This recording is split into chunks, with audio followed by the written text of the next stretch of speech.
Bismillahirrahmanirrahim. Assalamualaikum warahmatullahi wabarakatuh. Alhamdulillah.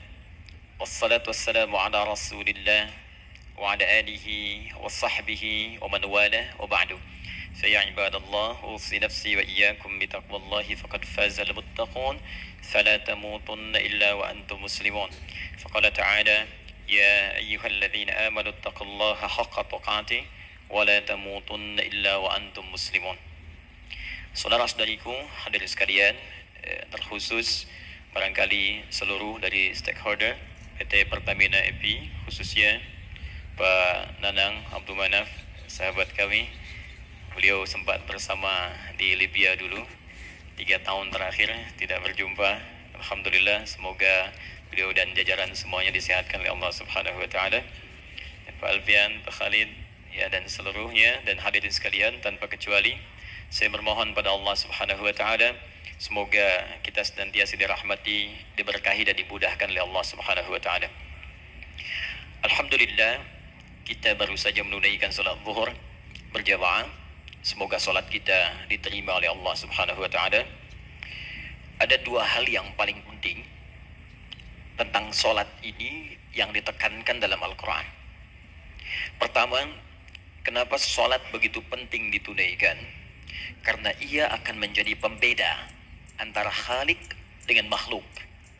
Jadi kalau kita ingin bedakan Tuhan dengan hamba, maka di antara titik penting perbedaannya, kata Allah langsung, itu terletak pada aspek ibadah, khususnya solat. Karena itu ketika Nabi Musa alaihi salam berkenan kemudian langsung diperintahkan oleh Allah sehingga disebut dengan kalimullah yang diajak bicara dan diperkenalkan tentang esensi ketuhanan Allah, maka disebutkan perintah langsung oleh Allah untuk menyembahnya dalam bentuk salat. Al-Quran surah ke-20 Thaha ayat ke-14. Kata Allah, innani anallahu la ilaha illa ana fa'budni wa aqimis salata li dzikri. Ya Musa, tidak ada Tuhan, kata Allah, selain saya. Ya, maka jika engkau telah tahu saya Tuhan, bedanya Tuhan dengan makhluk, fa'budni, maka kewajiban engkau sebagai makhluk menyembah saya. Bagaimana caranya ya Allah, kata Musa? Kata Allah, wa aqimis salata, rahmatullah, wa aqimis salata li dzikri. Maka cara menyembahku itu adalah dengan salat. Karena itu semua nabi dan rasul, bahkan sebelum Nabi Muhammad SAW, diperintahkan oleh Allah untuk mengajak umatnya seluruhnya untuk solat. Ya, Nabi Isa alaihissalam solat. Anda buka Quran surah 19 Maryam ayat 31 sampai 33. Nabi Ismail alaihissalam, ya kakeknya Nabi ke-29, solat. Bahkan meminta keluarganya solat. Quran surah ke-19 ayat 55. Wa kana ya'muru ahlahu bis salat. Nabi Zakaria, saudaranya Imran, salat. Quran surah ketiga, ya, ayat ke-38 sampai dengan 39. Ayat 39-nya tegas mengatakan, fanadathu malaika wa huwa qa'imun yusalli fil mihrab. Jadi kalau kita urutkan dari Nabi Muhammad SAW sampai Nabi Adam alaihissalam, semua menunaikan salat kepada Allah Subhanahu wa taala. Ya, Muhammad bin Abdullah bin Abdul Muttalib bin Hashim bin Abdul Manaf bin Qusay bin Murrah bin Kilab bin Ka'ab bin Ghalib bin Fihir bin Malik bin Madar bin Kinana bin Khuzaimah bin Mudrikah bin Ilyas bin Nizar bin Mudar bin Ma'ad bin Adnan bin Addi bin Adri bin Muqawwam bin Nagur bin Tarikh bin Ya'rub bin Yasjub bin Nabit bin Ismail alaihissalam bin Ibrahim alaihissalam bin Azar atau bin Nahur bin Abir bin Kinan bin Arfakhshad bin Sam bin Nuh alaihissalam bin Mihlail Matushala bin Kinan bin Anwas bin This bin Adam alaihissalam. Dari Nabi Muhammad SAW sampai Nabi Adam semua salat. Coba ulangi. Nanti dalil singkatnya dari Quran surah keempat ayat 163, paling kiri sebelah atas di mushaf. Inna auhayna ilaika kama auhayna ila Nuh wan nabiyina min ba'di. Muhammad, apa yang kami telah wahyukan kepadamu sudah pernah pula kami sampaikan kepada Nuh alaihissalam dan nabi-nabi setelahnya. Kenapa tidak disebutkan Adam sebelumnya? Karena Adam itu nabi, bukan rasul. Nabi diberikan risalah untuk pribadi dan kalangan dekatnya. Rasul diberikan risalah tugas untuk mengajak umat. Kenapa Nabi Adam bukan rasul? Karena zaman Nabi Adam belum ada umat. Siapa yang mau diajak? Ya? Ini bagian pertama. Jadi kalau kita hari ini masih mendapat kesempatan sholat, alhamdulillah, ini artinya sampai hari ini kita masih benar-benar manusia.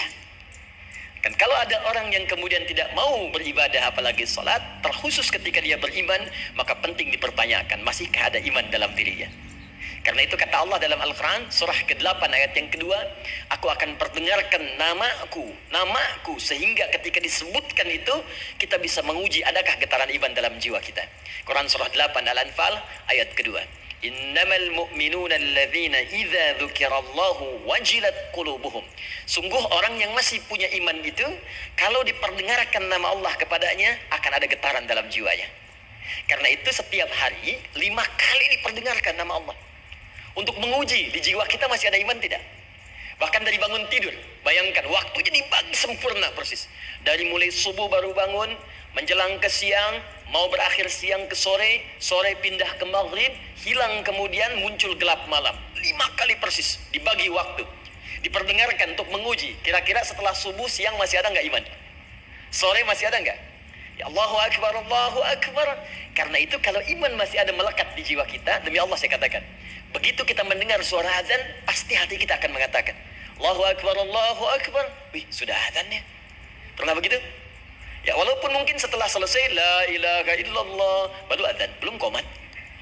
Ya, itu normal, gak apa-apa. Yang penting iman masih ada. Nah, ini menunjukkan ada getaran dalam jiwa. Satu itu. Yang kedua, ini yang jarang dimanfaatkan teman-teman. Jadi seringkali sholat dimaknai pada ibadah formal bagian pertama saja. Adapun yang keduanya, ini yang jarang digali. Padahal sekali saja dalam sehari, itu 5 kali Allah menunggu kita. Ternyata sholat itu satu-satunya wasilah ibadah yang disebutkan dalam Al-Quran untuk langsung memohonkan semua kebutuhan yang kita rasakan. Bahkan sebelum kita diminta sholat, itu kalimat pertamanya bukan ibadahnya. Kata Allah, kau punya masalah apa? Sedang butuh apa? Sedang punya problem apa? Buka Quran surah kedua Al-Baqarah ayat ke-45 sampai 46. Paling kanan pertengahan di usal. Wasta'inu bis-sabri was-salah. Perhatikan kalimatnya, indah sekali. Ya Allah menempatkan solatnya bagian kedua. Kata Allah, wasta'inu, hei hambaku, jika kalian punya persoalan dalam kehidupan, maka perhatikan kalimatnya baik-baik. Wasta'inu, mintakan solusinya kepadaku. Jadi kalau sedang punya masalah, bukan bikin status, gak akan selesai. Sedang eksplorasi minyak, gak keluar-keluar, bikin status. Duh, susah sekali yang ngebornya. Gak akan selesai. Jalan macet, bikin status. Jakarta macet, ya gak akan selesai. Ya, apa yang harus dilakukan? Kata Allah, jika anda beriman kepadaku, yakin denganku, maka wasta'inu, punya persoalan, minta kepada Allah. Caranya bagaimana? Satu, bisabri, terima dulu masalah itu, jangan dikeluhkan.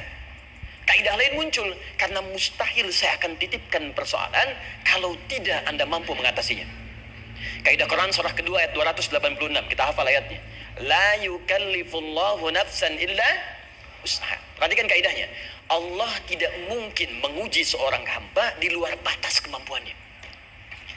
Jadi kalau kita sedang punya ujian di rumahkah, pekerjaankah, kehidupan sosialkah, sebesar apapun ujian itu, kata Allah, memang karena anda yang sanggup. Kalau nggak sanggup nggak akan diuji. Di ujian itu berbanding lurus dengan kemampuan. Mustahil seorang hamba diuji di luar batas kemampuannya. Jadi kalau anda sekarang pun sedang punya masalah sebesar apapun, kata Allah, memang cuma kamu yang sanggup, yang lain tidak. Maka jangan mengeluh. Jangan anda katakan, ya Allah, why me? Kenapa saya? Kata Allah, why not? Memang kamu yang mampu, yang lain tidak. Nah, ketika anda bisa menerima itu dengan sabar, baru datang kalimat kedua, wassalah. Kemudian datang tunaikan sholat dan mintakan solusi kepadaku lewat sholat. Ya, sedikit ya, lihat sini. Saya berikan sedikit uraian Al-Quran.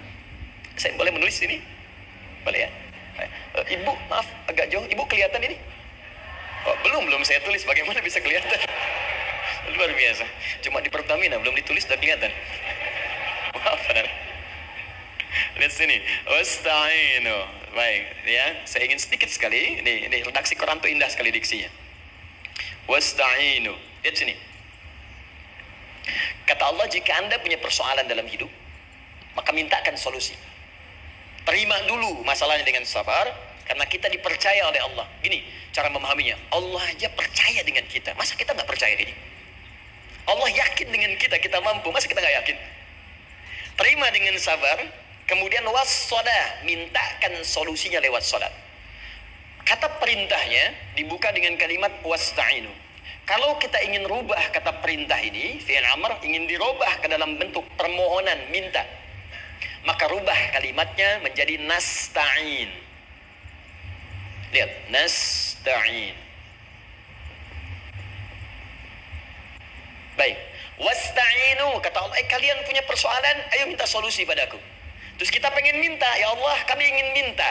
Maka dalam bahasa Arab, kalau kita ingin merubah kalimat ini ke dalam bentuk permintaan, kita katakan nasta'in. Saya tanya pada Anda, pernah nggak dalam sholat kita mengucapkan kalimat nasta'in? Ada? Masih ingat?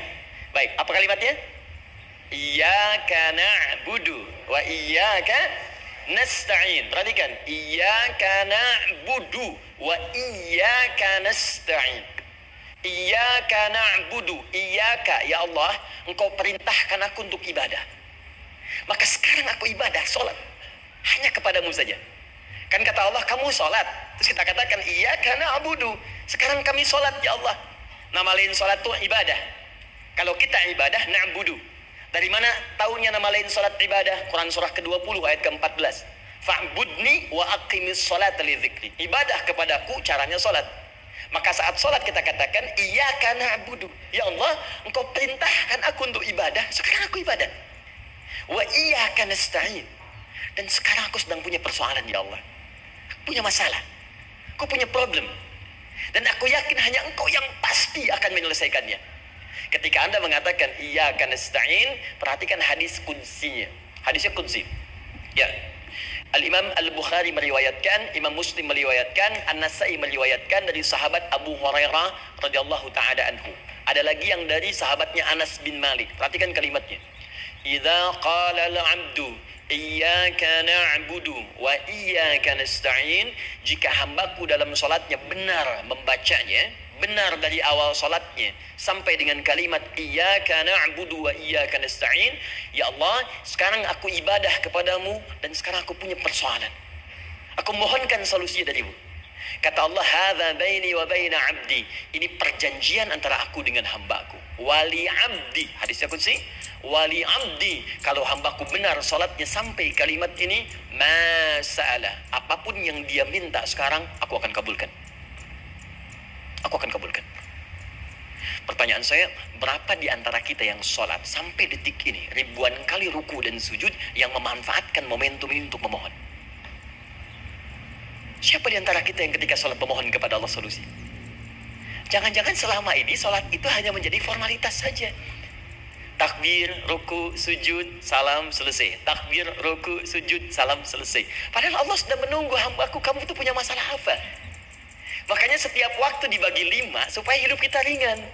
Subuh ke zuhur punya masalah, zuhur salat. Begitu kita mohon, tuntas masalah itu. Zuhur ke asar punya persoalan, asar salat. Dijawab oleh Allah, tuntas persoalan itu.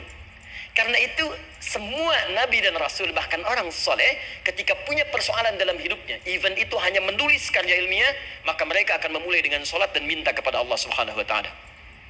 Teman-teman kenal Nabi Zakaria? Bagus. Baik, di sana belum tulis, sudah kelihatan. Sini kenal Nabi Zakaria, alhamdulillah. Tapi nggak apa-apa, saya ke Sukabumi Pak, ada yang kenal Fir'aun. Kenal Fir'aun, kenal, bagus. Baik, Sukabumi hubun dunia, suka itu hubun, bumi itu dunia. Baik. Teman-teman, Nabi Zakaria itu diuji oleh Allah. Maaf, belum punya keturunan. Dan semua nabi punya ujian. Jadi jangankan kita, nabi aja yang jelas surganya punya ujian. Ya, Anda pernah sakit, Nabi Ayub sakitnya lebih parah dari kita. Ya, Anda di keluarga belum ada keturunan, Nabi Zakaria pernah lebih daripada kita. Sampai rambutnya memutih, fisiknya sudah letih, dan menurut medis, maaf sekali, istrinya divonis tidak mungkin punya keturunan, monofus dan mandul, mustahil. Secara klinis, gak mungkin. Secara medis, tidak mungkin. Maka Allah tunjukkan satu isyarat yang sangat luar biasa. Jika Anda mendapati situasi makhluk mengatakan ini mustahil dan sudah angkat tangan, ini tanda pertama dari Allah, langsung tinggalkan pendapat manusia, langsung memohon kepada Allah. Maka turunlah beritanya di Quran surah ketiga Ali Imran ayat 38 sampai 39. Paling kanan sebelah atas di mushaf. Sekarang perhatikan kalimatnya, saya mau sambungkan dengan Al-Fatihah tadi. Hunalika da'a Zakaria rabbah. Di mihrabnya Nabi Zakaria salat bermohon kepada Allah. Qala rabbi habli min ladunka dzurriyyatan thayyibah. Kemudian ia berdoa, Rabbi habli, ya Allah yang maha memberi tanpa batas. Ini adab pertama, kalau teman-teman mau berdoa, sebut nama Allah sesuai dengan hajat kebutuhan kita. Itu yang disebut dengan al-asma'ul husna. Di asma'ul husna itu bukan nama-nama indah yang sekedar dihafal, bukan. Tapi nama yang diberikan oleh Allah sesuai dengan kebutuhan hidup kita. Dalil Quran surah ke-17 ayat 110. Ya, paling kanan sebelah atas di mushaf, ke pertengahan. Ya, kata Allah, Qulid Allah. Jika Anda punya persoalan, sebut nama Allah. Allah, Awir Rahman atau Ar-Rahman. Ayyamma tad'u, tapi kalau Anda ingin spesifik meminta, falahul asma'ul husna. Pilih nama Allah, ia punya nama-nama yang indah sesuai kebutuhan kita.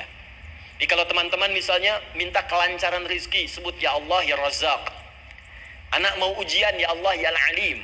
Di proyek misalnya ada hambatan, ada gangguan, ya Allah ya Al-Jabbar ya Al-Malik. Ingin mudah mengatasi ujian, ya Allah ya Sabar. Minta. Ya, jangan semuanya disebutkan, nanti jadi beban.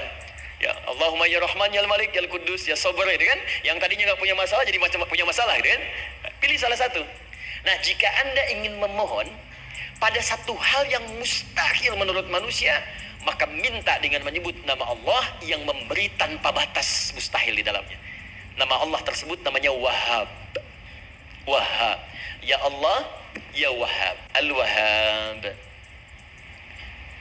Kalau kita rubah dalam bentuk permintaan, maka singkat kalimatnya dengan hab. Hab. Untuk sendiri habli, untuk banyakkan hablana.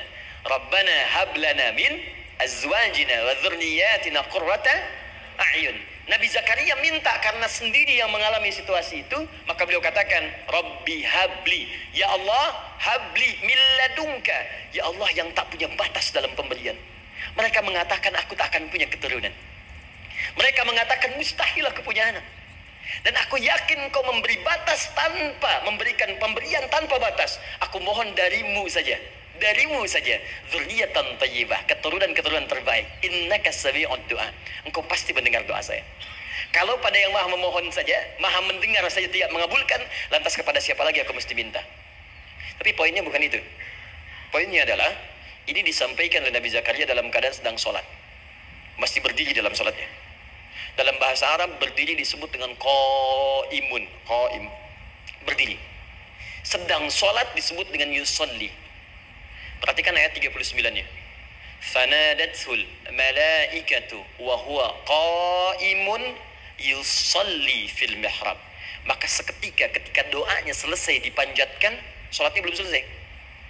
Doanya selesai dipanjatkan, seketika datang malaikat menyampaikan, kamu dapat kabar gembira, Anda akan punya anak, bahkan namanya langsung diberikan oleh Allah, Yahya, artinya hidup. Yang mustahil menurut manusia, lahir dari rahim seorang perempuan yang divonis monofos dan mandul, kata Allah, bagiku yang gak ada yang mustahil. Jadi dan hidup dia. Kapan itu terjadi? Masih sholat dan belum selesai dalam sholatnya, dalam keadaan berdiri. Sekarang saya tanya Anda, kita membaca iyyaka na'budu wa iyyaka nasta'in dalam keadaan ruku atau sujud? Sujud, berdiri. Berdiri teman-teman. Betul kan? Dalam keadaan berdiri saat baca Al-Fatihah. Iyyaka na'budu wa saat kita mengatakan wa iyyaka nasta'in, Allah balik bertanya, apa yang kamu butuhkan? Nabi Zakaria itu sholat dulu baru minta. Kita umat Nabi Muhammad karena keutamaan nabinya, sebelum sholat dah ditunggu. Butuh apa? Mau minta apa? Karena itu saya ingin katakan, ayo manfaatkan momentum sholat ini. Jangan sekedar kita kemudian tunaikan formalitas, tapi kita tidak mendapatkan keuntungannya. Ayo, semuanya. Dari mulai takbir sudah ada doa. Ruku ada doa. Bahkan sujud kita bisa perbanyak dalam bahasa hati kita untuk memohon kepada Allah Subhanahu Wa Taala. Jelas sampai di sini? Baik. Mudah-mudahan insya Allah doa kita dikabulkan oleh Allah Subhanahu Wa Taala. Ini baru mukaddimah, kita belum mulai, ini pengantar. Tema kita hari ini tentang Al-Quran, dan mudah-mudahan kita diberikan insya Allah kelancaran untuk bahasan kita, dan topik ini insya Allah akan memberikan banyak manfaat dari apa yang kita kerjakan dalam keseharian kita. Saya mohon izin untuk melambatkan bacaan karena tadi hanya mengantarkan saja. Teman-teman, kenapa mesti Al-Quran? Apa esensi Al-Quran? Dan kenapa Al-Quran diwahyukan pada Nabi Muhammad SAW? Apakah khusus untuk sekedar dibaca? Atau ada satu nilai yang sangat penting yang justru itu mengandung nilai mukjizat yang paling dalam dari Al-Quran? Yuk kita mulai dengan Al-Quran surah kedua Al-Baqarah ayat ke-38, paling kanan sebelah atas. Disambungkan dengan Quran surah kedua ayat 185, paling kiri pertengahan di mushaf. Quran surah kedua ayat 38 dengan Quran surah kedua ayat 185. Saya mulai dari kisah Nabi Adam, saya pelan-pelan. Nabi Adam saat diciptakan oleh Allah, kemudian diberikan informasi bahwa beliau akan bertugas di bumi, beraktivitas di bumi. Disampaikan di Quran surah kedua ayat 30, paling kiri sebelah atas. Wa idh qala rabbuka lil malaikati inni ja'ilun fil ardi khalifah. Kata Allah, dan pelajari, ingat ketika kami menyampaikan pada para malaikat, kami akan menugaskan satu makhluk, manusia namanya Adam, di bumi tugasnya, untuk menjalani hidup di bumi. Nah, secara singkat, setelah Nabi Adam turun ke bumi, di awal masa bersama Sayyidah Hawa, ya alaihi wassalam, maka ternyata bersamaan dengan turunnya Adam dan Hawa ke bumi itu, mereka berdua dibekali petunjuk. Yang dengan petunjuk itu, ini yang dahsyat.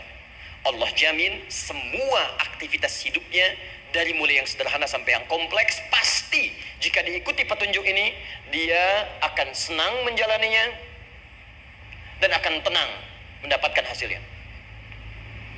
Ya, perhatikan kalimatnya. Quran surah kedua ayat 38. Fokus. Qulna ihbitu minha jami'a. Kata Allah, sekarang tiba saatnya. Adam, Hawa, turun kalian ke bumi. Kalau setan kita tinggalkan aja ya. Ini kita bahas Adam dulu. Turun kalian semua ke bumi. Fa imma ya'tiyannakum minni huda.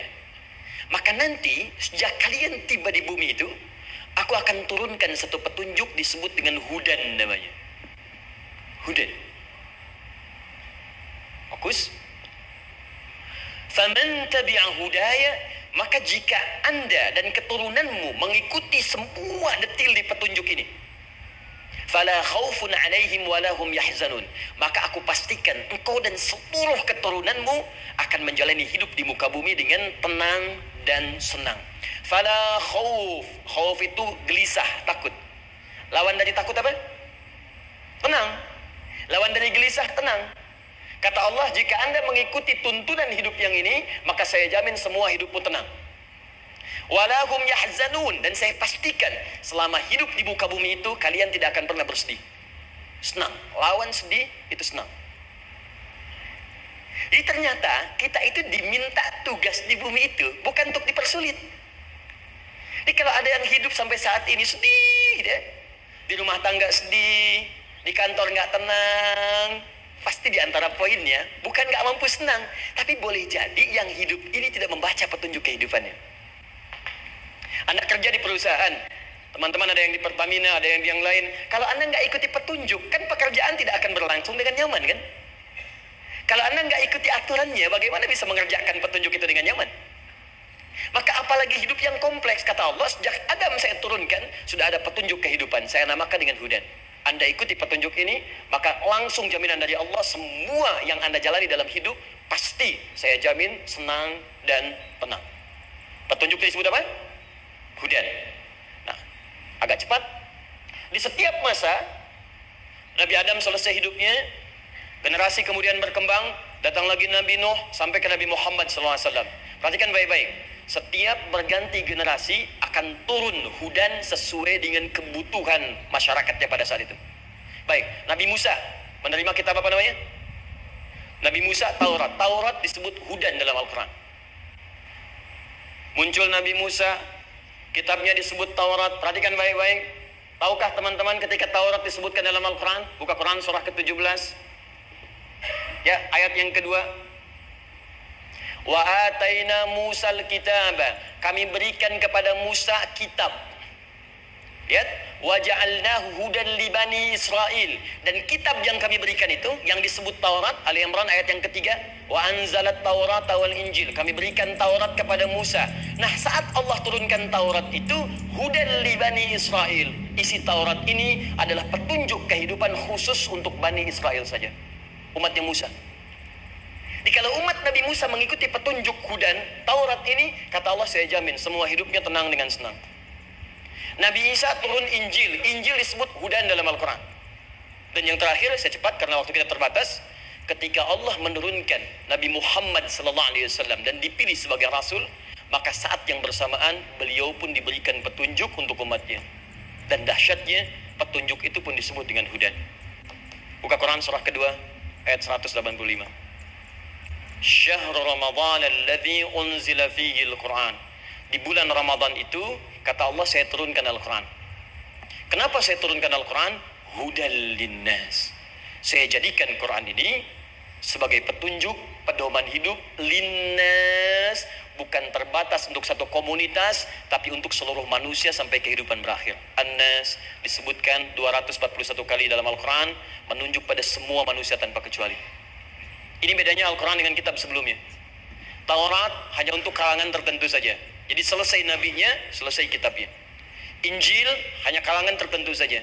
Nabinya selesai, selesai kemudian misinya. Tapi Al-Quran tidak. Ini kalimat pertama langsung dari Allah. Walaupun nabinya wafat, tapi karena Al-Qurannya didesain oleh Allah untuk seluruh manusia sampai kehidupan berakhir, maka pasti Al-Quran itu di setiap masa akan mampu dijadikan pedoman dalam kehidupan. Jadi prinsip pertama, ketika Allah menurunkan Al-Quran, sebenarnya tujuan utamanya bukan sekedar dibaca. Bukan. Tapi di dalamnya itu ada petunjuk hidup, Pak, Bu. Dan yang buat, yang menciptakan kita. Bukankah Anda kalau ingin memperbaiki sesuatu akan datang kepada penemunya, penciptanya? Anda punya handphone, ada masalah, kan datangnya ke counter handphone. Anda punya mobil, ada persoalan, bukankah datangnya ke dealer? Sekarang kita ingin tahu persoalan hidup kita. Ingin tahu gambaran hidup kita, ingin tahu misi dan visi hidup kita. Kemana kita kemudian bertanya? Pada pencipta kita. Nah, kata Allah, ketika saya utus manusia pertama kali ke bumi, saya sudah turunkan bagaimana cara menjalani kehidupannya.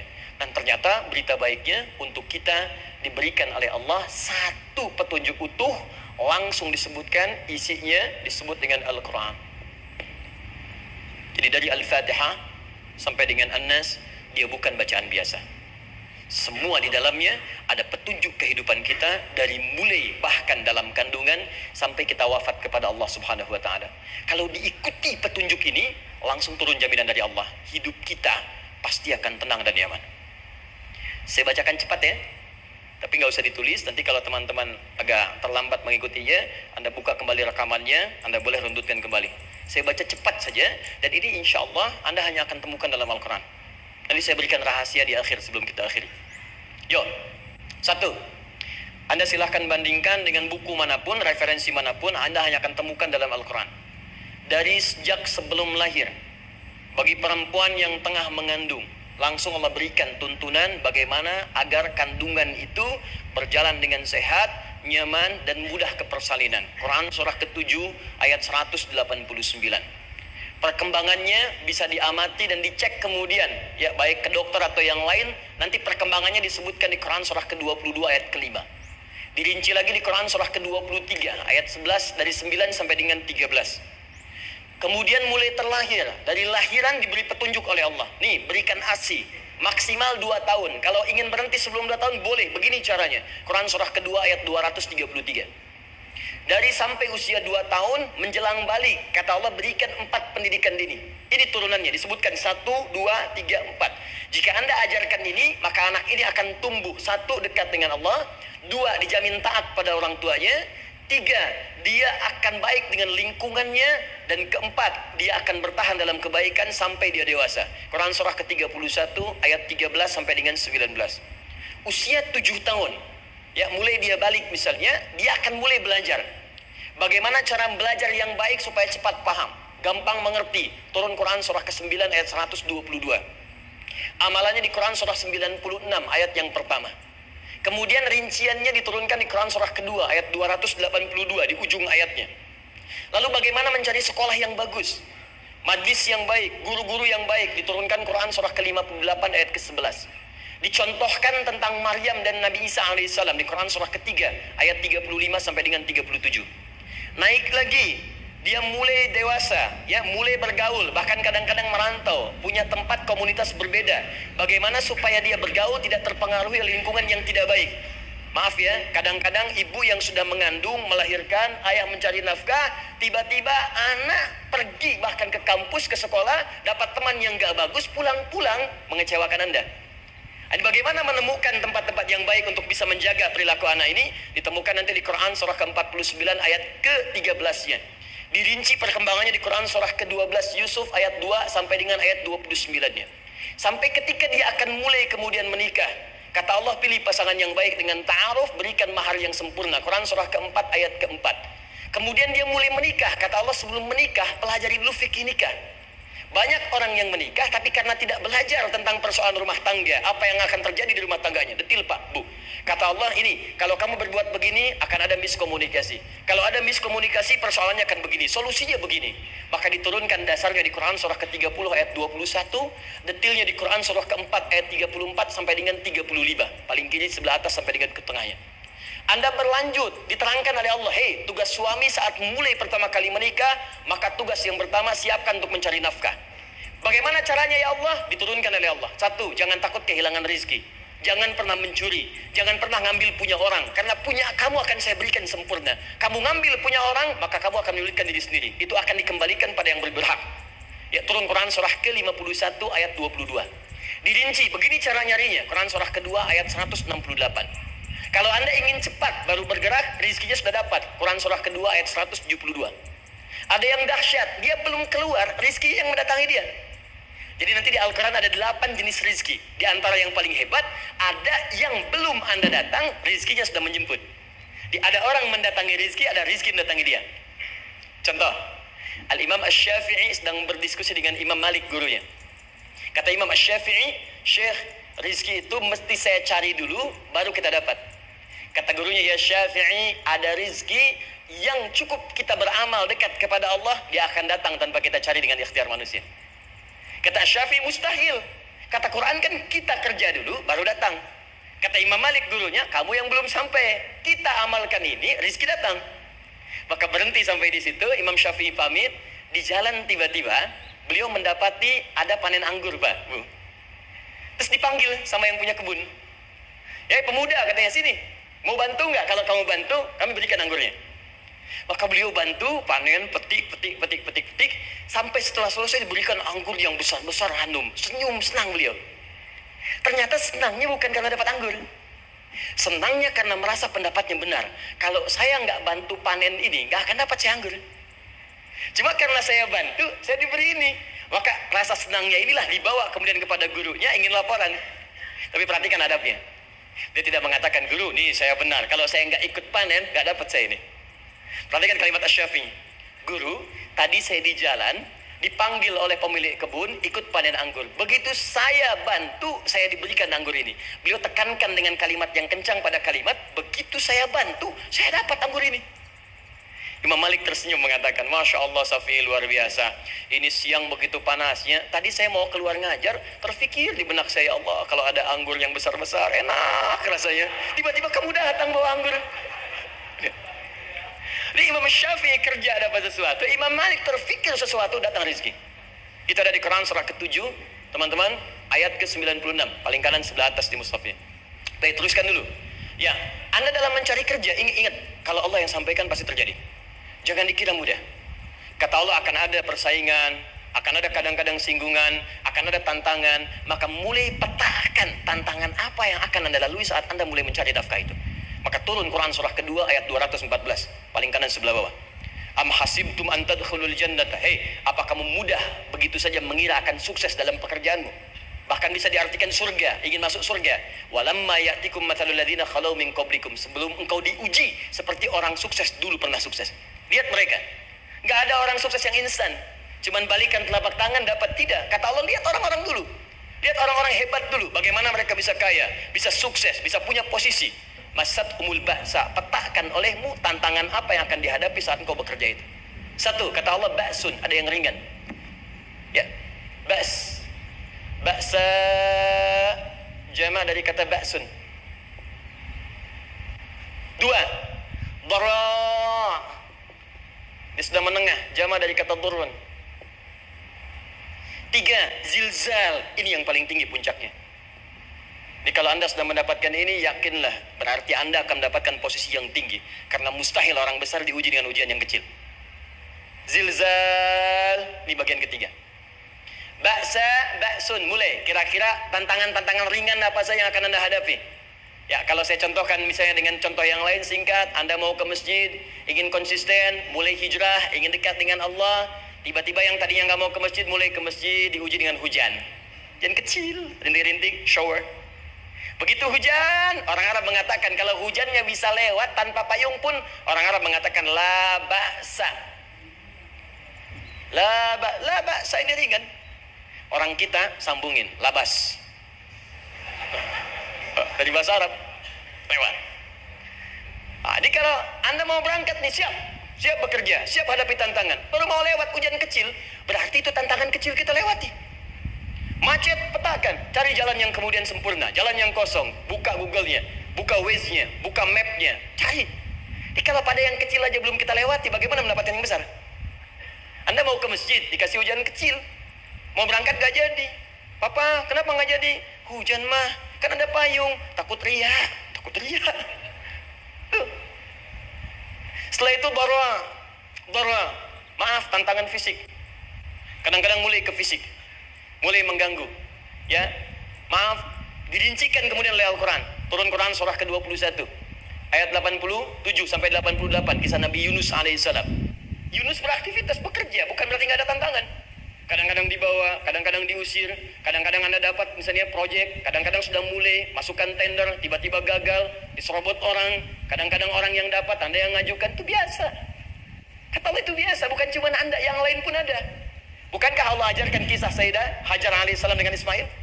Bukankah bolak-balik naik Safa Marwah, kadang di atas, kadang di bawah, kadang lihat peluang sampai Marwah ternyata bukan air. Terkadang Anda yang bekerja, tim yang lain yang mendapatkan karena kerja keras Anda, bisa jadi terjadi. Bukankah yang kerja keras Hajar yang dapat Ismail? Mungkin Anda yang konsep, yang dapat minyaknya orang lain. Mungkin Anda yang kerjakan, yang suksesnya teman Anda, nggak ada masalah. Dan itu kemudian akan bermanfaat bagi Anda. Tidak mungkin setiap keringat yang keluar dari diri kita mustahil, kecuali akan melahirkan manfaat yang kembali pada diri kita. Tantangan. Tapi yang paling dahsyat, ini yang nggak ditemukan di sebagian referensi yang kita baca. Ketika Allah menjelaskan semua tahapan-tahapan tantangan ini sampai ke puncaknya zilzal. Zilzal itu kalau bahasa sekarang gempa. Ada ujian yang menggoncang hati kita. Ketika Anda kerjakan, ya Allah, tantangannya dahsyat. Kenapa mesti saya, ya Allah? Kok nggak selesai-selesai, ya Allah? Itu wajar, teman-teman, itu biasa. Kata Allah, orang dulu saja mengatakan, mata nasrullah, kapan ini selesai? Berbahagialah kalau teman-teman sudah mendapatkan tantangan puncak yang paling tinggi ini. Ini artinya Allah sedang mempersiapkan Anda menjadi orang besar di kemudian hari. Dan cara mengatasinya diturunkan Quran surah ketiga ayat 142, paling kiri sebelah atas. Perhatikan dahsyatnya. Yang pertama diterangkan tantangannya, yang kedua dijelaskan cara mengatasinya. Saya mau berhenti sampai di titik ini, nanti saya terangkan cara berinteraksi dengan Al-Quran. Ya, perhatikan baik-baik. Kata Allah, jika kelak engkau sudah bisa memetakan tantangan ini, maka siapkan solusi untuk mengatasinya. Ayatnya dibuka dengan kalimat yang sama persis. Saya pernah sampaikan teori ini di dua perusahaan besar di Indonesia. Yang pertama, ada satu perusahaan, karena ini direkam saya nggak sebutkan perusahaannya, perusahaan otomotif besar, sedang turun gratis, kemudian juga ada inflasi yang tinggi. Terus saya terangkan teori Quran. Dia praktekkan berhasil, Pak. Padahal saat itu saya presentasi di depan non-muslim. Non-muslim. Sales-sales se-Indonesia dikumpulkan, saya bedah tentang ini. Dan mereka berhasil. Sampai sekarang naik lagi. Yang kedua, sama, ini direkturnya juga non-muslim. Tapi nggak apa-apa, kita diskusi. Dan mau mendengar teori ini. Dan praktekkan, naik. Ya, dulu di satu perusahaan minyak juga. Sedang turun, karyawan semua dikumpulkan. Lalu kita bahas tentang ini, kita terangkan. Yang ini yang paling menarik dari Al-Quran. Kalimatnya sama persis. Quran surah ketiga ayat 142. Am hasibtum an tadkhulul jannata. Apa Anda duga akan begitu mudah mendapatkan kesuksesan dalam hidup? Tolong fokus baik-baik. Jangan selalu mengartikan jannah dengan surga. Karena asal kata jannah itu artinya kesuksesan, kebahagiaan yang belum tampak. Surga, kenapa disebut dengan jannah? Karena itu puncak kebahagiaan kita yang belum nampak sekarang. Ya, saya kasih rahasia ya. Ini antara kita saja nih. Kalau ada kata jim dengan nun di depannya, itu pasti tidak nampak, tersembunyi. Apapun tambahannya. Ya, misal, jin kenapa disebut dengan jin? Karena memang ketika diciptakan, dia tidak tampak, tersembunyi. Lawannya ins, karena itu kita disebut ins, karena saat lahir kita tampak. 18 kali disebutkan dalam Al-Quran. Ya ma'syaral jinni wal ins, wa ma khalaqtul jinna wal ins. Jadi jin disebut jin karena memang fitrahnya tersembunyi, gak nampak. Jadi kalau ada jin melakukan penampakan, itu jin sedang kena masalah, sedang keluar dari fitrah. Sama dengan manusia, harusnya tampak.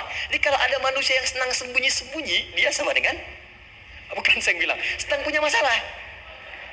Ke kantor sembunyi-sembunyi, hati-hati Pak Alfian tuh. Biasa ada pintu depan, masuk pintu belakang. Suami di rumah buka WA sembunyi-sembunyi, Bu hati-hati tuh. Pulang dari pintu belakang, berarti sedang punya persoalan dalam hidup. Setiap ada jim dengan nun, pasti tersembunyi. Ibu punya janin, rahim, dalam rahim ada janin. Kenapa disebut dengan janin? Jim, nun, ya, nun. Karena sosok itu belum nampak dalam pandangan kita. Nanti kalau sudah lahir, baru tampak. Jannah, kenapa disebut jannah? Karena belum tampak dalam pandangan kita, nanti kelihatan. Karena itu dalam Al-Quran, kata jannah itu tidak dikhususkan dengan surga. Tidak dikhususkan dengan surga. Kadang-kadang menunjuk aspek kesuksesan yang belum tampak. Anda mau ngumur minyak, minyaknya belum tampak, belum kelihatan. Anda mau kerja, ya hasilnya kan belum tampak, baru ikhtiar sekarang. Karena itu orang Arab disebut kaya kalau mereka mendapatkan kebun yang tak tampak sebelumnya. Kebun anggur, bukan kurma, kalau kurma banyak. Kebun anggur, ada apel, ada jeruk, sampingnya ada sungai-sungai, disebut dengan jannah. Ya, kalau punya unta, nggak kaya di Arab, biasa. Karena yang kelihatan padang pasir, unta, hitam, merah, biasa. Tapi kalau sudah punya kebun anggur yang sulit di padang pasir ada kebun, itu baru disebut kaya. Karena itu orang Arab kadang mengartikan jannah dengan aspek kesuksesan yang belum tampak. Diartikan dengan kebun anggur, kebun apel, dan macam-macamnya. Perhatikan, am hasibtum an tadkhulul jannah. Apa Anda duga ingin sukses itu begitu mudah? Sukses jadi tidak. Walamma ya'lamillahu alladhina jahadu minkum wa ya'lamas sabirin. Perhatikan baik-baik. Sebelum Allah memastikan pada diri Anda terdapat dua hal yang paling utama untuk mengatasi tantangan tadi. Satu, jahadu, kesungguhan, serius. Jadi kalau mau sukses, mesti serius. Kerja serius, cintai pekerjaan Anda.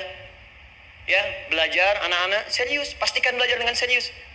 Jangan cuma anak-anak duduk paling belakang, nggak pernah nanya, kadang ngantuk, pulang, ujian, besoknya mau ujian, baru belajar. Ya, sistem SKS, sistem kebut. Ya kadang-kadang sejam, Bu, Pak. Saya pernah ada orang di luar ngadu waktu di Libya, Ustaz, gimana ini orang Indonesia? Kenapa? Saya belajar 3 bulan. Besok mau ujian. Teman antum orang Indonesia pinjam catatan saya baru semalam. Dia dapat 8, saya 7,5. Saya bilang, Anda belum tahu sistem SKS itu. Baik ya. Tapi itu bukan solusi. Begitu ujian selesai, ilmu lupa. Itu poinnya. Jadi kalau hanya sekedar ilmu dipakai untuk ujian, pada prakteknya nggak akan terpakai. Ini banyak anak sekolah sekarang hanya belajar untuk ujian saja. Padahal kalau dipraktekkan, kadang kaitan dengan agama tinggi, Bu, Pak. Fisika itu dengan agama itu tinggi. Gaya F1 sama dengan F2, gaya gerak sama dengan gaya dorong. Gaya sedikit, maka keluarnya sedikit. Pukul kencang, bunyinya kencang. Imannya kalau kuat, amalan jadi banyak. Iman sedikit, amal pun sedikit. F berbanding lurus dengan P, hukum Pascal. Gaya berbanding lurus dengan tekanan. Masuk bab akhlak. Makin banyak gaya, makin banyak tertekan. Nah itulah. Gaji 5 juta, gaya 10 juta, kan? Ini serius. Serius. Di divisi apapun Anda, saya 3 sepekan lalu lah takziah ke tempatnya yang Habibie, terus diminta tausiah di sana. Dan saya perhatikan beliau termasuk yang paling serius ketika diberikan tugas apapun. Gak pernah diberikan amanah kecuali mencintai pekerjaan itu. Yang Habibie demikian. Jadi orang sukses itu serius. Tapi keseriusan itu, kata Allah petakan jadi 3 bagian lagi. Karena jahadu itu punya 3 turunan kata.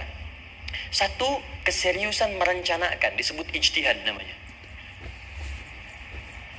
Punya rencana. Mappingnya apa? Stepnya apa? Oke, Anda ingin kerjakan sebuah proyek, baik, proyeknya berlangsung berapa lama? Target kita apa? Jangka panjangnya, menengahnya, jangka pendeknya. Kemudian apa tantangan yang akan dihadapi di setiap tahapan-tahapannya? Selesaikan. Bahkan saking pentingnya tahap perencanaan ini ditunjukkan oleh Allah langsung lewat sholat. Teman-teman masih ingat sholat pertama yang kita kerjakan setiap hari, sholat apa namanya? Subuh. Apa artinya subuh? Tuh, ini masalahnya. Ini kata Al-Quran sendiri ya, kata Al-Quran sendiri. Nanti akan ditemukan orang yang ibadah tidak paham apa yang dikerjakan dan dilakukan dalam ibadahnya. Contoh sholat. Kata Allah akan ada orang sholat yang saat sholat tidak mengerti apa yang dia baca dan dia lakukan dalam sholatnya. Jujur tanyakan pada diri kita. Sampai detik ini, dari sekian ribuan kali ruku dan sujud, berapa persen bacaan sholat yang kita pahami? Jangan-jangan kita ruku tapi gak ngerti yang dibaca. Sujud tak paham yang diungkapkan. Bagaimana bisa khusyuk? Mustahil. Maka kembali ke sini. Kenapa sholat pertama itu disebut dengan subuh? Teman-teman, ternyata semua nama sholat dari subuh sampai isya plus bacaan dan gerakan dari takbir sampai salam itu bukan sekedar gerakan semata. Semua ada artinya, ada maknanya. Dan diajarkan oleh Nabi langsung. Subuh disebut dengan subuh. Ada 2 kata. 1, fajar. Quran surah ke-17 ayat 78. Inna Qur'an al-fajri kana mashhuda. Kedua, subuh di surat At-Takwir. Was-subhi idza tanaffas. Kenapa disebut fajar? Fajar itu pancaran positif, pancaran kebaikan. Jadi kalau yang baik disebut fajar. Kalau yang jelek disebut fujur. Fujur ada di Quran surah 91 ayat 7 sampai 8. Wa nafsi wa ma sawwaha fa'alhamaha fujuraha wa taqwaha. Fujur itu rambatan gelombang buruk yang muncul dari nafsu. Ya, ditembuskan ke elemen tubuh kita. Misal gini. Tiba-tiba pengen marah. Ya, di tubuh kita mengatakan melotot, maka ini ada pancaran di hati kita nyambung kemudian ke mata. Ini rambatan dari sini ke mata disebut fujur namanya. Mau ke tangan pukul, masuk ke tangan. Itu rambatannya disebut fujur namanya. Ya. Yang baiknya disebut fajar. Ya, misal saya ingin sholat, tiba-tiba hati mengatakan sudah azan, merambat ke kaki, cepat melangkah, cepat wudhu. Nah itu rambatannya disebut fajar namanya, atau infajar. Ini pasti ada, ya. Fujur nama lainnya nafsu. Disebutkan 115 kali dalam Al-Quran. Takwa, rambatan fajar, sumbernya takwa. Disebutkan 115 kali dalam Al-Quran. Di jiwa kita ada takwa, ada nafsu. Takwa yang dorong malaikat disebutkan 88 kali dalam Al-Quran. Nafsu yang dorong setan disebutkan sama 88 kali. Di setiap Anda akan mengerjakan satu hal, pasti akan yang mendorong pada yang baik, akan mencegah dari yang baik itu nafsu. Pasti itu. Pak Alpian mau tanda tangan proyek. Tiba-tiba disodorkan, Pak, ini Pak, kok begini proyeknya? Perbaiki, karena ada yang gak beres. Tapi fee-nya lumayan Pak, 1 miliar. Gak bisa, jiwa takwa mengatakan jangan terima Pak. Bapak mengatakan maaf, ini jari tahiyat, gak akan pernah dipakai maksiat, perbaiki. Datang lagi, ini Pak, kok sama? Fee-nya diperbaiki Pak, 100 miliar. Nafsunya mulai berkata, terima. Takwanya bilang, jangan. Hanya beliau katakan, tangan tahiyat gak akan pernah dipakai maksiat. Tapi tunggu, saya istiqoroh dulu.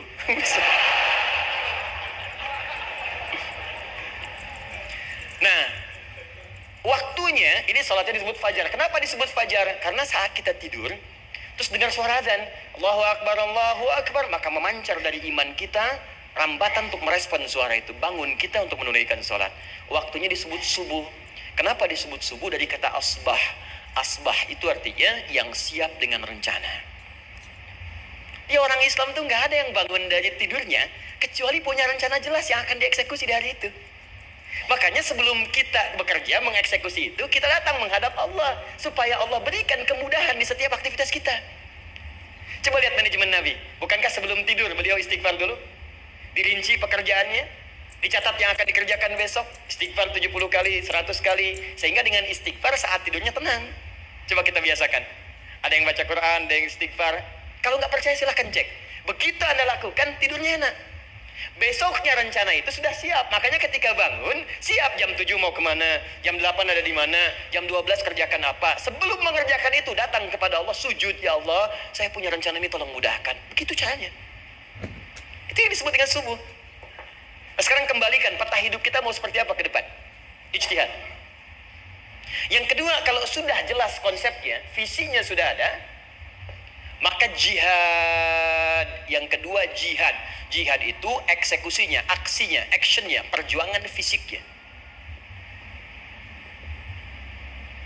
Rencananya apa? Tahajud malam nanti. Bismillah. Jam berapa? 2:30. Baik, yuk kita mulai rencanakan. Eksekusi rencananya. Bagaimana cara kita bangun 2:30? Pasang alarm. Jam berapa alarm dipasang? 3 kali. Pertama 1:30, kedua 2 kurang 1/4, ketiga jam 2 lewat 1/4. Baik. Alarm pertama untuk mematikan alarm kedua. Alarm kedua matikan alarm ketiga. Ketiga siap-siap. Baik. Siap bangun. Jihad. Ini penting ya. Jihad itu jangan dipersempit maknanya kepada situasi peperangan saja. Tidak. Banyak jihad itu luas sekali medannya. Karena jihad itu perjuangan fisik. Dan maaf sekali. Dalam konteks perang pun bukan menyerang orang. Tapi membela diri saat diserang. Di Islam itu bukan agama ekspansi. Cek di sejarah, nggak ada Islam menyerang. Yang ada itu membela diri saat diserang. Atau saat orang lain dizalimi dan kita diminta untuk terlibat, kita membantu. Ini bukan dalam konteks sekarang yang banyak dibincangkan. Tembak orang, bom orang, nyerang orang. Bukan. Itu waktu kejadian bom Tamrin itu pertama, saya di Lampung posisinya. Itu begitu meledak, keluar. Pertanyaan pertama Pak di Majelis Taklim, Ustaz, apakah bom di Jalan Tamrin termasuk jihad fisabilillah? Saya bilang, Pak, sependek pengetahuan saya, jihad fisabilillah itu jihad di jalan Allah, bukan di Jalan Tamrin. Kaidahnya beda. Nah, misal mencari nafkah itu jihad. Cari nafkah jihad. Quran surah keempat ayat 34, paling kiri sebelah atas. Tugas pertama ketika menikah, kata Allah, ar-rijalu qawwamuna 'alan nisa. Setiap lelaki itu diminta oleh Allah untuk mengatur bagian rumah tangganya. Jadi pemimpin di rumah tangganya. Ya bima faddalallahu ba'dahum 'ala ba'din, karena diberikan kemampuan untuk memimpin. Di pemimpin itu ada di suami. Dan ciri khas pemimpin, Bu, biasanya ciri khas pemimpin apa, Bu? Bukan tegas, bukan. Ciri khas pemimpin itu tidak mau dipimpin. Makanya kalau ada sesuatu, masukkan lewat usulan, jangan beri saran. Kalau saran susah, itu pemimpin. Baik, tapi yang paling luar biasa kata Allah, perhatikan kalimatnya indah sekali. Wa bima anfaqu min amwalihim. Saya berikan tugas untuk mencari nafkah. Ketika seorang lelaki bertugas mencari nafkah, ingat ya, konteks apapun, kalau perempuan nanti bekerja bukan nafkah poinnya. Bisa hobi, ya, bisa aktivitas, tapi nafkah kalau sudah menikah itu ada pada suami. Perempuan tidak. Kalaupun tidak dilarang perempuan bekerja, tidak. Sayyidah Aisyah mengajar, ada yang para sahabiah jadi perawat, ada yang pengajar. Banyak dulu sahabat Nabi yang perempuan mengajar. Ya kan ada pelajaran-pelajaran khusus perempuan. Ya ada bagian perawat, ada dokter. Ini kan yang ngandung perempuan, masa yang periksa laki-laki? Ya kan? Ada bagian perempuan tertentu. Silakan bekerja boleh, tapi nafkah laki-laki. Begitu lelaki meniatkan pekerjaannya karena Allah untuk mencari nafkah, itu setiap langkahnya jihad fisabilillah. Wafat syahid. Maaf ya, apakah selama Anda bekerja sudah diniatkan ibadah? Jangan-jangan cuma kerja aja. Kalau cuma kerja, apa bedanya Anda dengan yang belum beriman? Anda wafat juga, kerja di gedung yang sama, berangkat menemukan kemacetan yang sama. Apa bedanya iman kita dengan yang lain? Satu, kita pasti wafat, pasti pulang. Dan kita nggak bisa pilih, ya nggak bisa pilih. Antum bisa duluan, saya belakangan mungkin. Atau ditukar, saya belakangan, Anda duluan mungkin. Atau memang saya bisa duluan, ya, duluan menyolati Anda. Oke, paham ya? Jadi ibu di rumah jihad, Bu, pada anak, perawat, mengandung itu sudah jihad. Jadi kalau wafat dalam proses saya melahirkan atau sedang mengandung itu syahid. Itu jelas nggak ada perbedaan pendapat. Anak-anak yang sekolah niatkan ibadah, Bu, Pak. Mohon maaf ya, mesti ada bedanya. Iman kita di rumah mesti itu terpancar kepada anak-anak. Ajarkan mereka sekolah yang baik, pilih sekolah yang mengajarkan sholat, mengajarkan baca Quran. Sekarang banyak kok, fisikanya bagus, Qurannya bagus, kimianya bagus, sholatnya juga bagus. Cari, kalau bisa dunianya bagus, akhirat bagus, kenapa hanya pilih dunia saja? Siapkan, itu jihad. Terakhir, tidak mudah mengeksekusi ini, pasti ada tantangan yang ketiga, namanya mujahadah. Mujahadah, tantangan mengatasi gejolak jiwa. Kadang-kadang malas, capek, ya belum eksekusi dilakukan, sudah berdebat pada yang tidak penting, sehingga tidak menghasilkan kesimpulan, ragu-ragu, khawatir, maka atasi semua itu. Turun Quran surah kedua ayat 216. Kutiba alaikumul qitalu wa huwa kurhul lakum. Kalau engkau sedang tidak nyaman, maka perangi ketidaknyamanan itu jika engkau ingin mendapatkan kesuksesan yang telah engkau cita-citakan. Asa an takrahu syai'an fa huwa khairul lakum. Boleh jadi apa yang engkau tidak rasakan sekarang, engkau rasakan gak enak, gak nyaman, di balik itu Allah sedang siapkan sesuatu yang lebih baik untukmu. Wa asa an tuhibbu syai'an fa huwa syarrul lakum. Mungkin yang engkau harap-harap sekarang boleh jadi itu belum baik untukmu sekarang.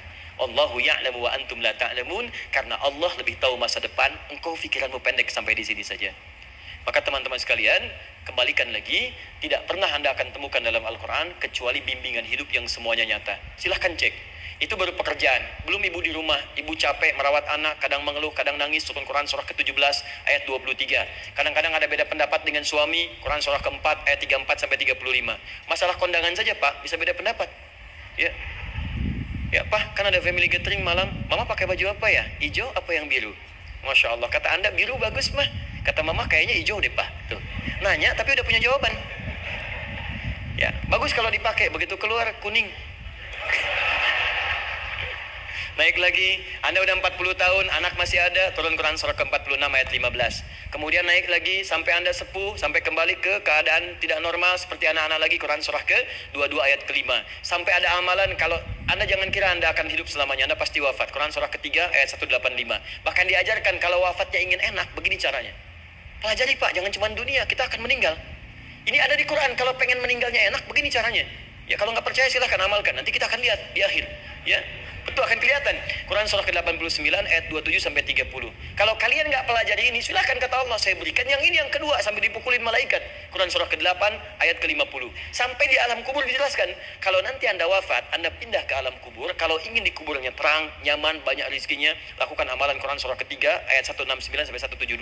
Tapi kalau Anda abai, Anda akan seperti Firaun dulu. Setiap pagi sampai petang ditampakkan neraka. Quran surah ke-40 teman-teman sekalian disampaikan oleh Allah langsung ya dari ayat 45 sampai 46 ya. Sampai terjadi kiamat disampaikan Quran surah ke-75. Sampai dihisab, ada yang masuk surga tanpa hisab, Quran surah kedua ayat 25. Ada yang masuk neraka tanpa hisab. Ada. Kan yang kita tahu surga aja. Masuk neraka tanpa hisab ada. Quran surah 18 ayat 99 sampai dengan 100.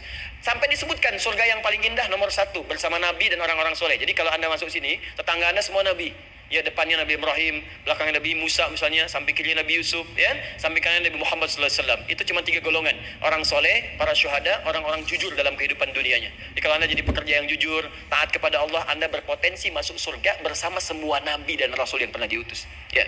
Baik, itu ada di Quran surah keempat, ayat ke-69. Ada yang kedua di taman surga, Quran surah ke-51 ayat 15 sampai dengan 18. Ada yang surga seluas langit dan bumi, Quran surah ketiga ayat 133 sampai 134. Ada yang neraka yang biasa, ya, sebiasa-biasa nerakanya kebakar juga.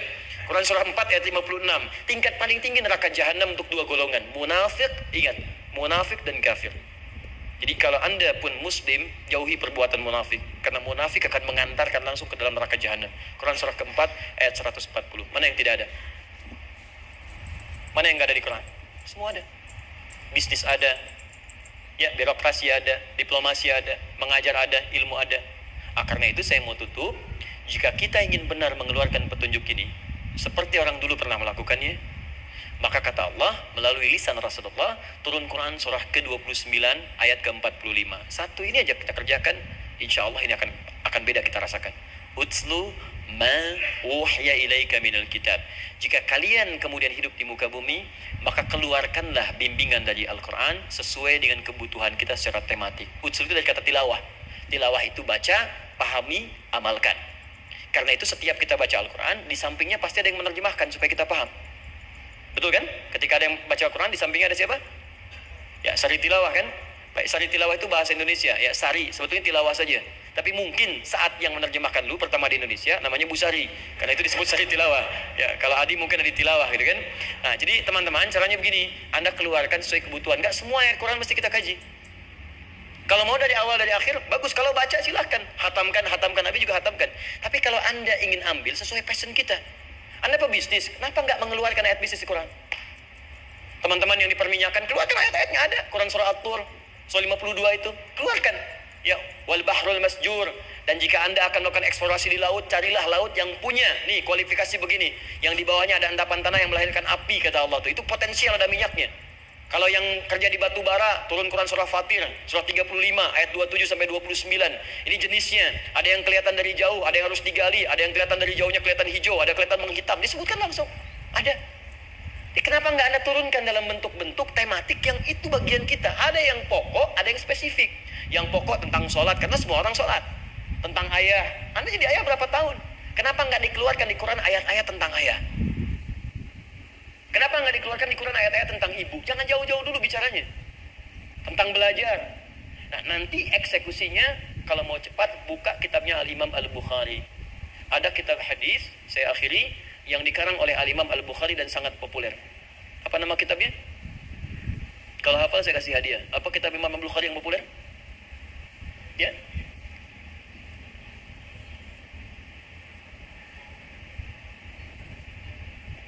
Baik, Anda saya kasih hadiah umrah. Baik. InsyaAllah. Januari awal, InsyaAllah ada yang kami hadiahkan umrah dari atlet peraih Asian Games. Ya, Anda boleh ikut nanti. Ya, ada juga, saya senang saya cinta dengan bangsa ini. Jadi ada peraih Asian Games, medali emas yang kemarin, itu akan kita berangkatkan umrah. Semua peraih medali emasnya, nanti gelombang pertamanya bulan Januari. Ya, 2020 nanti, sekitar 3 bulan lagi, InsyaAllah Anda nanti akan mengikuti. Ada juga nanti dari kalangan Polri, ada TNI juga yang akan ikut, dan saya sertakan. Baik. Al-Jami As-Sahih Al-Musnad Al-Mukhtasar min umuri Rasulullah sallallahu alaihi wasallam wa sunanihi wa ayyami. Itu namanya. Ayo ulangi. Disingkat Sahih Al-Bukhari. Kenapa saya bacakan lengkap? Bukan karena singkatannya, tapi banyak orang sekarang baca buku, baca kitab hanya langsung ke isinya. Padahal setiap ulama ketika menuliskan judul kitabnya, itu pasti ada petunjuk di dalamnya. Kata Imam Al-Bukhari, Al-Jami As-Sahih, kitab ini saya buat sebagai petunjuk umum miniatur kehidupan Nabi yang bisa kita ambil hikmahnya sekarang. Jadi kalau kita pengen tahu bimbingan Nabi di masa lalu, supaya kita terapkan sekarang, buka kitab saya ini. Semuanya mustad bersambung kepada Nabi. Sahih saya pastikan, saya teliti satu-satu. Al-Mukhtasar, saya persingkat, gak bertele-tele. Nah, ini poinnya. Min umuri Rasulullah sallallahu alaihi wasallam wa sunani wa ayyamihi. Ini semua pekerjaan Nabi selama 24 jam. Secara singkat saya tutup dibagi 97 pembahasan. Setiap 97 pembahasan, satu babnya itu berisi bimbingan hadis-hadis Nabi. Di situ ada bab tentang bisnis, kitabul tijarah. Bab tentang ilmu, kitabul ilmi. Bab bahkan tentang sakit, kalau pengen cepat sembuh apa? Kitabul marid. Bab tentang pemerintahan, kitabul imarah. Bab tentang penguatan iman, supaya naik gak turun-turun, kitabul iman. Anda tinggal pilih profesi apa, cari Sahih Al-Bukhari, harganya murah. Maaf, dibandingkan pulsa Anda pun masih murah kitab Al-Bukhari.